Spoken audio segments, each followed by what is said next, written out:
So I think, hi guys, a few days, this is Karthik. I work in the IT industry for more than a decade in Bangalore. So a few days back, I was giving an intro about this book called Psycho-Cybernetics, right, from Maxwell models. So I wanted to continue it, and I want to talk about the self-image which I left in the last series. So, this author talks so much about self-image. I was telling in my last talk, right? I gave a example how this author is a plastic surgeon, and being a plastic surgeon and treating so many patients, changing their face or removing their scars or changing their nose. I gave example of Sridevi and Samantha also, right? So how it actually increases the self-image and self-esteem of people. So what exactly is that self-image? If we see from childhood, whatever humiliations, or be it failures or successes, or how people react to us, okay, all these experience since childhood would have created a self-image about us, okay, to in our mind. Okay, so how true is this self-image? Is your self-image driving you positively towards your goals, or is it negative and stopping you from growing ahead? If it is positive and growing, then well and good.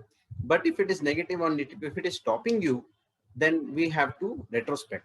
How do you actually retrospect, right? The author talks whether those self-image and those experiences what you got from since your childhood, is it true or not? I know, like, if you are a software tester or any you have to test, you will have test cases and you will execute them and see how true or false it is, right? Similarly, take your experiences and see how true is or them, just validate it, right? Are they accidentally formed, or is it really true? When you retrospect, you will come to see which exactly what things are exactly true about yourself. Definitely we need to see what is our strength, what is our weakness, what are my limitations, how far I can go in this vehicle, or how far I can go in other vehicle, so many things, right? You be honest, bluntly honest with yourself, and see how good and how bad you are, right? That's how actually come to reality, how exactly your self-image in real situations apply, right? So when this author talks about something called servo mechanism, this is not just theoretical, because the author has given so many examples in this book, especially in this first chapter, wherein a school boy, okay, he was getting F grade, right? He started getting A grade. Okay, he has not changed his face. Okay, I'm talking. He talks about the concept called servo mechanism, right? So, same thing. A hardened criminal. Okay, how he converted and became a good citizen in the society. Okay, a normal salesman who was not able to grow in his sales career, and how he became number one salesman in his city, right? Numerous examples he has given how you can change, forgetting about your past experiences. And okay, like, you may have some scar and you may be thinking, oh, I have this scar, because of that you are behaving the way you it need not be, right? So he has given so many examples which we can try and implement it. So I was talking about this servo mechanism, right? It's like your brain and nervous system driven by your mind, right? So if you give positive goals towards to it, it acts as this servo mechanism acts as a success mechanism. But if you give those negative goals to it, it acts as a failure mechanism.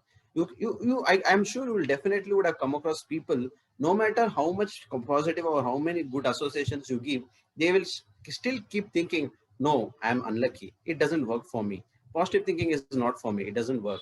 Why so? Okay. It again depends. There are some, the author also tells, there are some patients, even if you make them very good, if you give them a very good face, because he's a plastic surgeon, right?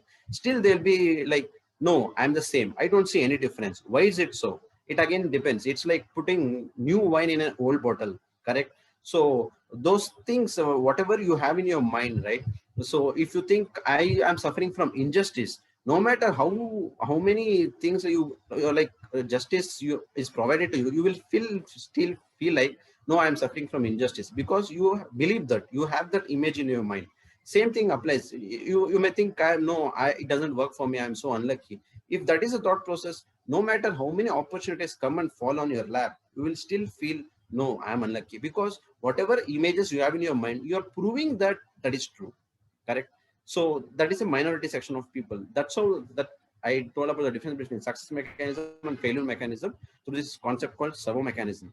Okay, so I'm still learning more from this because I'm attending this PM session from Vijay, who is covering these topics continuously and how we can use this for our growth. So coming Saturday, I'm joining another growth workshop by Vijay to understand more about this from this book. So I hope you will also you can DM me if needed. So this is what I wanted to share. Thank you so much. Amazing, Karthik. Thank you so much for keep repeating. I think until unless we repeat the concept, it doesn't, digest and it doesn't go into our veins. And that is very important for us to really understand this logical way of understanding and then implementing. Amazing, Karthik. Thank you so much for sharing. So.